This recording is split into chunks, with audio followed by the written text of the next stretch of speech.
this is the hood so far. I got the first final coat of fine body filler over it. I've sanded it, and boy, what a joy. You know, sanding's got to be the best thing about this whole project. I love.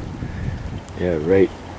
It's coming along pretty good. It's getting rid of a lot of the big deep scratches. There's one scratch. Let's see if you can see my thumb. I can't see anything, got the sun right behind me. But yeah. And like I said, I got a few divots here. Like I think I got one little dent right there.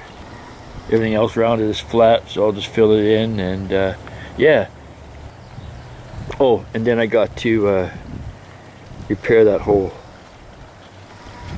Yeah, all I'm gonna do is pull up my welder, zap it, and then just fill it, because it's not even a 1/16 of an inch low, so that's okay with me. But yeah, like I said, I hope this video turns out okay. But anyhow, so that's how it looks. I'm hoping to have this on my truck, not fully painted, but at least in primer. So yeah, and then I'll just see what it looks like, you know, see if there's any rattles and stuff like that. But like I said, what I'm really impressed with is about how the inside came out, and you all know how that looks. But yeah, so that's my little update. Sorry it's not too much. I've got a little towel in front of my mic here because it's pretty windy here, so I hope it's helping. So that's why I can't point out all the little imperfections. Yeah, imperfections. It's not bad for, I mean, not jumping in, like I said, jumping in with both feet.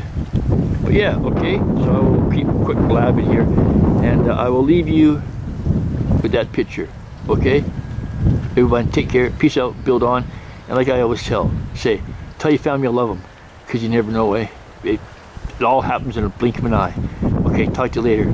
Hope you all have a good weekend. Bye.